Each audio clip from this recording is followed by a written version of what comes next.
The desert stretched endlessly beneath the burning sun. The wind carried the taste of dust and silence.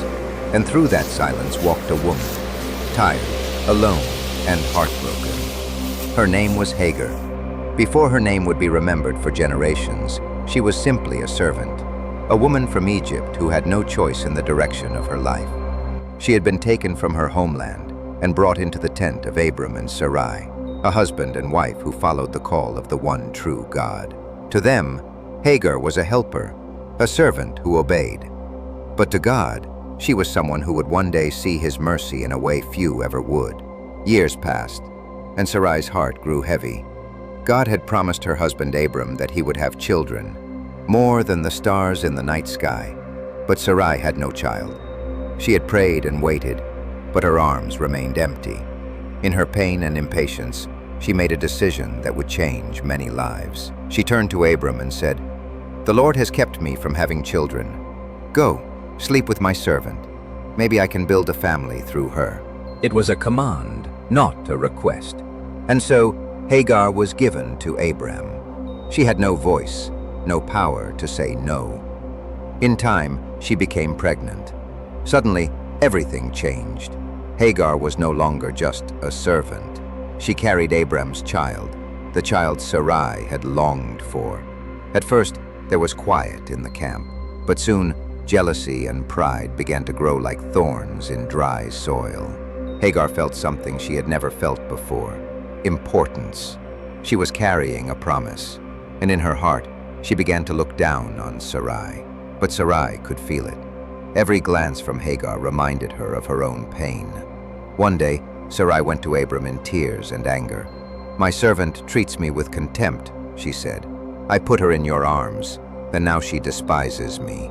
Abram, torn and weary, replied, "Your servant is in your hands. Do with her whatever you think best." And with those words, Hagar's suffering began. Sarai's jealousy turned into cruelty. Her tasks grew harder, her treatment harsher. Each day became a test of endurance, until finally, Hagar could take no more. One night, under the cover of darkness, she ran. She ran away from the camp, away from her pain, away from everyone who had used her. The desert opened before her like an endless sea of sand. Each step was heavier than the last. Her breath came in shallow gasps. She was pregnant, alone, and afraid. The heat of the sun was merciless, and the loneliness was worse. No one called her name. No one cared where she was. She felt invisible, forgotten by people, and by God. But then, something happened. As she reached a spring of water on the road to Shur, she stopped to rest. There, in that lonely place, someone spoke. A voice, gentle, strong, full of knowing, called out to her, "Hagar, servant of Sarai, where have you come from, and where are you going?" She froze. No one had ever called her by name like that before. Trembling, she answered, "I'm running away from my mistress, Sarai." The figure before her was not just a man. This was the angel of the Lord, a messenger of God himself. He said, "Go back to your mistress and submit to her."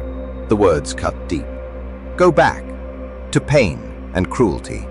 But before despair could return, the voice continued, "I will increase your descendants so much that they will be too many to count. You will give birth to a son.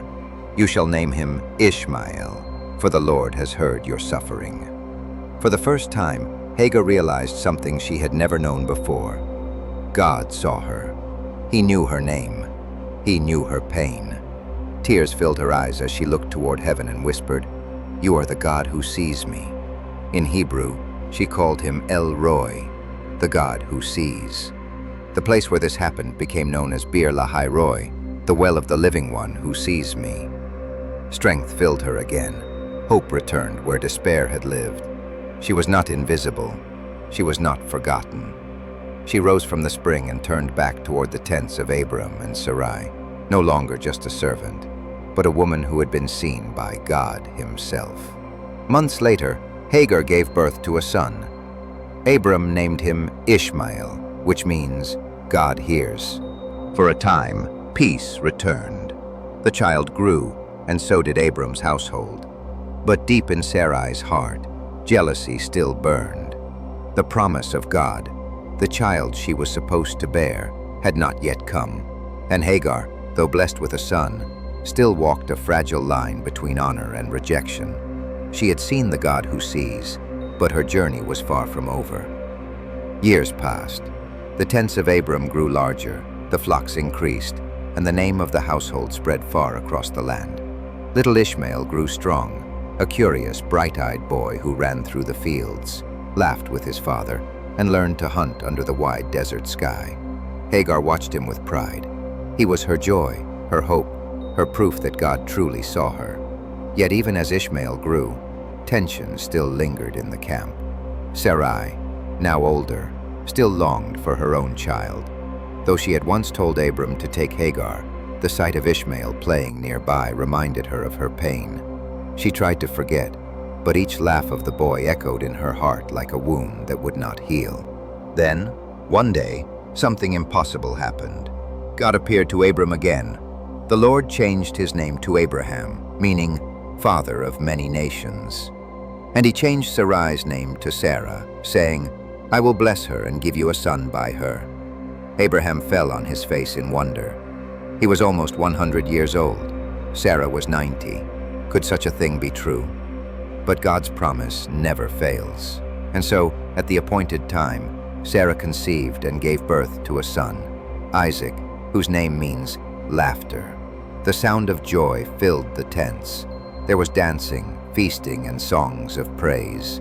Sarah's heart overflowed, for after years of waiting, she finally held her own child in her arms.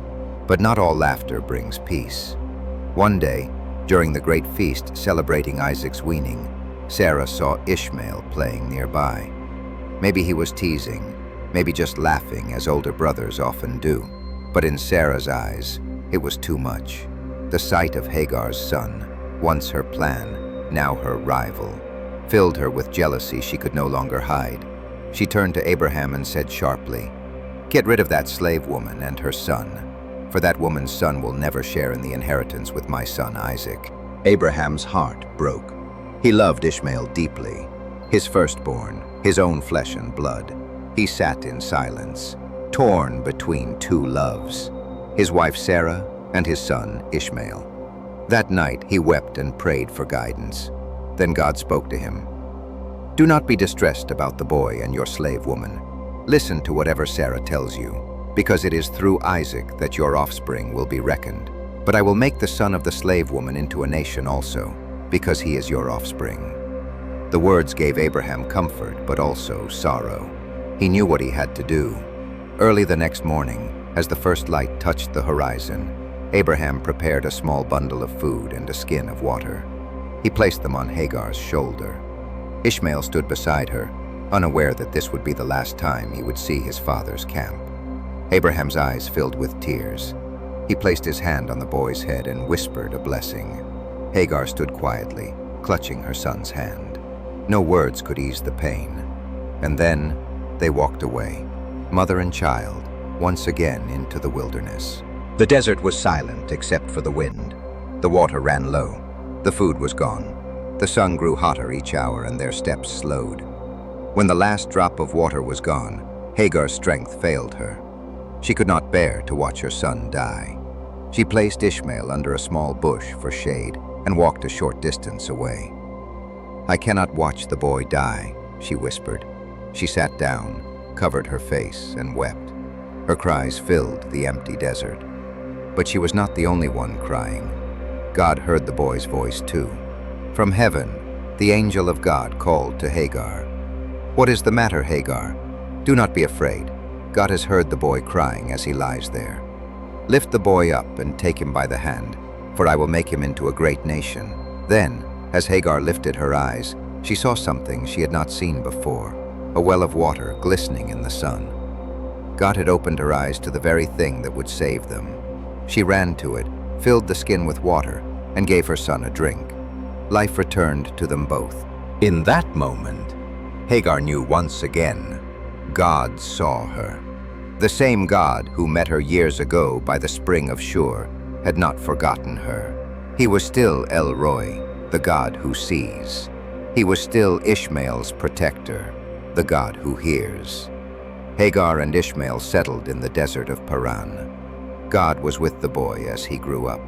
He became strong, skilled with the bow, and a man of the wild places. Hagar found him a wife from her homeland in Egypt, and from their family line came 12 sons, princes and leaders of tribes that spread across the lands.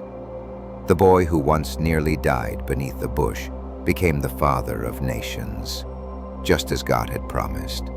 Years passed, and the boy Ishmael became a man. The desert, which once threatened to destroy him, had shaped him into someone strong and fearless. He learned to draw his bow, to find water in dry places, to lead others through endless miles of sand and sun. The people of the desert respected him. They followed him, and God's promise to Hagar began to unfold before her eyes.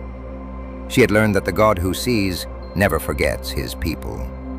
The Bible does not tell us much more about Hagar's later life, because through Hagar we learn something eternal, that even in our darkest moments, God sees us. Even when the world turns away, he watches over us with compassion. Even when no one calls our name, he whispers, "I know you." For Hagar, the wilderness became the place where she discovered her worth. It was not in a palace, wealth, or comfort, but in the middle of her pain. She was not a queen or a prophetess. She was a servant, a foreigner, a woman with no power, yet God saw her first. No matter who you are or what others think, you are seen. When you cry in silence or feel invisible, God is near. He is El Roi, the God who sees. And when he sees, he acts, providing water in dry places, hope in despair, strength in weakness, and peace when all seems lost. In the middle of nowhere, when no one else cared, heaven stopped to comfort one heartbroken woman. That is who God is. From that meeting came a lasting legacy.